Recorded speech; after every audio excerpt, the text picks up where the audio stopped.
Learning Korean is tough. Just know, through this screen, I feel your pain. 여러분, 안녕하세요. 한국말 공부하세요? 아니면 혹시 한국말을 공부할 예정이신가요? 저도 지금 공부하고 있는데 솔직히 너무 어렵죠. 그런데 제가 한국말을 몇 년 동안 공부하다가 꿀팁을 좀 많이 배웠던 것 같아서 제가 오늘 여러분에게 알려주기로 했습니다. 그럼 지금부터 영어로 하겠습니다. Hello everyone, welcome back to my channel, or welcome if you're new. Thank you so much for tuning in. As nerdy as I am, and as much as I genuinely do enjoy studying, learning Korean is tough. I feel your pain.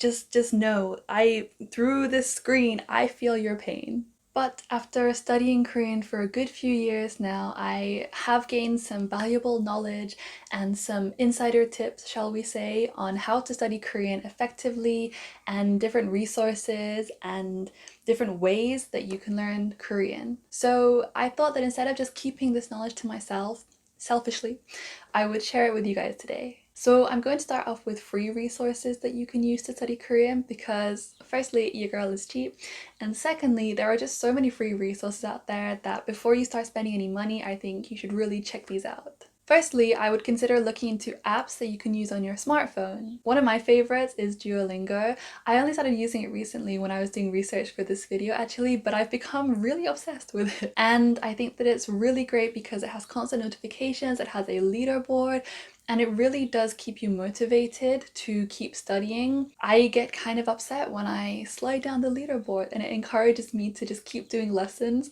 so that I can, retain my place and advance to the next league. So I think that's a really cool feature of the app. What I also like about it is that it focuses both on reading practice but also speaking practice, because for some of the lessons there are parts where you'll have to speak or you'll have to recite a sentence. So I think that that's really good to have that emphasis on speaking, because I think for a lot of people it's easier to learn reading or writing or listening even, but I think speaking is the one that most people feel shy about, or they just feel like they know what they want to say but there's just kind of this this gap that they can't bridge between knowing it and just speaking. So I think that that's a really good feature of the app as well. Another app I like is called HelloTalk. I know this one has a little bit of a funny reputation, but I do think that it can be a really good way to talk to people in a different language, because that's what the app is focused on.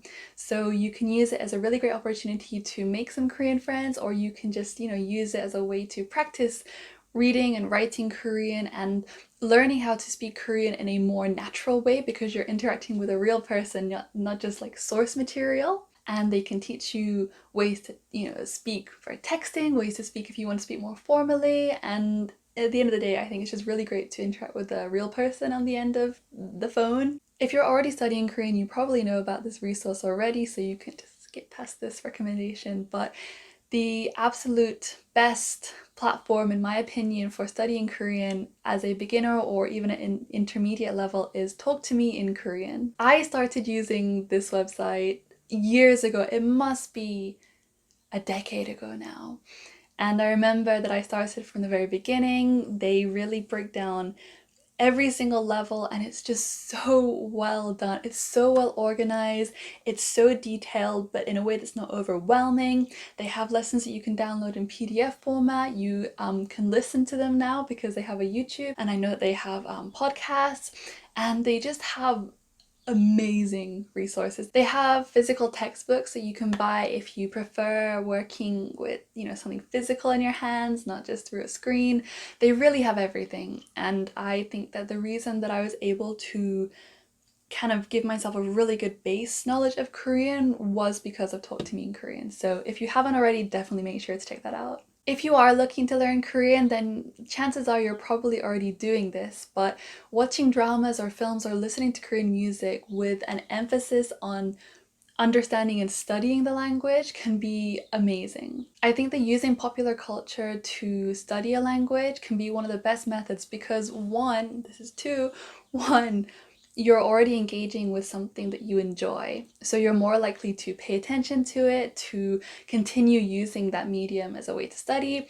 And secondly, you can hear Korean in a natural way. So if you're watching a drama, you can pay attention to their intonation. You can pay attention to what what type of speech they're using, whether it be informal or formal. You can get an understanding of when to use what sort of words. You can get an understanding of, what phrases people use really often. If you're listening to music, then you'll start to pick up words like, 사랑 or 보고 싶어, or what else is a common K-pop lyric? 미안해. I'm sorry, I love you, or, I miss you, all these good classic love song lines. And I think that it can be the best way to do it because you're reinforcing that passion, that enjoyment that you have for Korean culture anyway, while also using it as an opportunity to study, which in my book is just like the pinnacle of good studying. One of my tips would be to write down any words that you hear in a drama that you can pick out, or you think, oh, I really want to remember that. Because chances are, if you're like me and you just make a mental note to remember something, then you might not remember it. I forget things all the time. I mean, what day is it? Who knows? So if you actually make a physical note, if you get a notebook and you dedicate it just to Korean, then you can have a few pages where you just jot down words as you hear them or phrases, and you can go back and just, look at them again and re-familiarize yourself with them. And so I think that's a really good way to just build up your vocabulary and expand on your already existing knowledge. Now, if you have a friend that you can practice with, that's amazing. And my main tip there would be don't be shy, just do it. I think that it's really difficult sometimes to overcome that shame and just speak because you're going to make mistakes. But of course, you're going to make mistakes. You don't speak that language, you're learning. And I think that you need to give yourself a break, give yourself some slack, and recognize that, of course, you're going to make mistakes, and that's totally normal. And it's cheesy, but the only way that you can learn is through making mistakes. And I think that there have been a ton of times where I have made like a very obvious mistake and someone has corrected me. But because I have that memory of being corrected, I don't get those phrases or, those words wrong anymore at all. And I just have that really like stark memory, not in a bad way. They were lovely about correcting me, they were very kind about it, but because they did, I remember. And that's great, so just, it's fine, like make mistakes. It's fine to make mistakes. It's great to make mistakes. Let's all learn from mistakes. But if you don't have a friend to practice with, that's where you're wrong. You do have a friend to practice with, and you are that friend. This sounds weird, but what I mean is talk to yourself in the mirror, or just talk to yourself in general. I do it all the time. No, really. If you haven't got anyone to practice with, you have yourself, and you can either start slow by thinking in Korean. That's what I do a lot myself as well, when I'm actually really in public and not just at home talking to myself in front of my parents. But then I recommend just making that jump. And if no one's around, that's even better. You won't be considered a weirdo like I am. But just, observe things around you. Like, oh, 고양이다. Oh, it's a cat. Or, 나 진짜 배고파. I'm actually really hungry. That's true. But use it as an opportunity to make yourself more familiar, more comfortable with just naturally speaking Korean. And then I think that when you actually come to speaking or talking with another person, you'll have had that practice and you'll know what you sound like speaking Korean. And you can listen to yourself and think about your pronunciation and think, oh, every time I say this word, I sound a little bit strange. Let me just work on that. So I think that you can start to remove that shame and fear of speaking Korean in front of people by doing it alone first, if that's what it takes. And I do it all the time. Don't worry, you guys. If you start doing it, just tell people that Hannah told you to, and it's fine. Don't worry. It's okay to be a weirdo as long as you're learning. No, that's still, I'm not sure about that. This isn't my best advice. Be a weirdo, but as long as we're learning Korean, right? Talk to Me in Korean aren't the only people that have podcasts on Spotify to do with Korean. So if you have a Spotify account already, use it. Use it, girl. Use it, boy. You can check out different types of podcasts. You can see what's on there, which one you kind of vibe with better, which one you think is helpful for you, which one isn't. And everyone has a different learning style. For me, I need to see things visually, so listening personally doesn't help that much. It kind of just goes in goes in one ear and out the other. I have to be honest. So for me, visually, visually stimulating things are much better, so that's why I like watching dramas with subtitles still, because I'm lazy sometimes. But then, you know, you can associate the words with the word. You know what I'm trying to say. You know, it's good to see things for me. But if you find it best to listen to things, then, you know, Spotify podcasts might be the way for you to go. So definitely check those out. If you do like listening practice, then I would also recommend trying to write down as much as possible as you can hear from a song or from a drama. So maybe, you know, don't watch the drama, or do watch the drama, it's up to you, but without subtitles, and see if you can pick out any words and write what you can hear down, and that way as well you're improving on your comprehension, your listening comprehension. So that is another tip of mine. Now moving on to resources that you kind of have to pay for.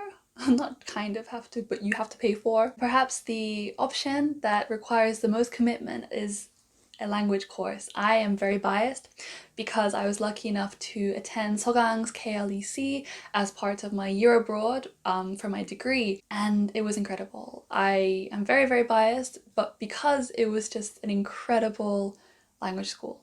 And apart from the teachers being fantastic and the class structure being fantastic, the course itself I think is amazing. And the textbooks that come with the Sogang course, that are, you know, made for the Sogang course, I think are so very helpful.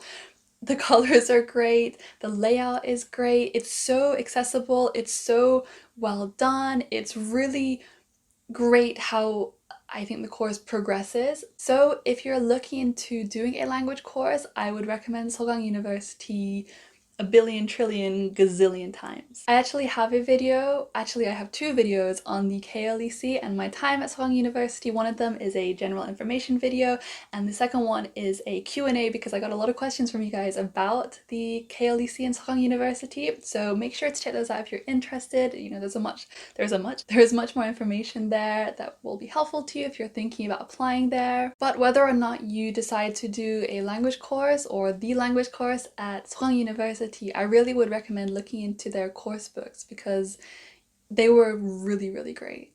I actually still have some of my books with me now that I brought back from Korea. They're here. I think I left the actual course books behind, like the textbooks, but these are, it's called Students Book. These little books are used for the grammar and the vocabulary for each lesson that's in the main textbook. And so it's a really great way to kind of just quickly study or to get a more general idea of what the lesson's going to be about. You can use it for the vocabulary list, or you can just use it if you kind of forgot, oh, what was that grammar structure? What was this? Like, what was the basis behind this one? You can just quickly look it up in these little books. So I love them so much. I totally recommend looking into them. 그럼 오늘은 여기까지만 하겠습니다. I hope you guys find this useful and that there are some good tips in there and that there are some resources that you're really thinking about checking out now. I would love to hear your experience with studying Korean. What level are you at? How do you study Korean? Do you have some cool tips for me? I would love to hear all your thoughts, all your ideas, all your experiences and stories. Please also let me know if you have any questions or if you found anything a little bit unclear, and I will try to clarify it either, you know, in the comments, or maybe another Q&A video would be fun, so please let me know. As always, thank you so much for watching. Please take care, please stay safe, please wear a mask, please stay indoors, do all that good stuff, and hopefully I will see you in the next one. Bye!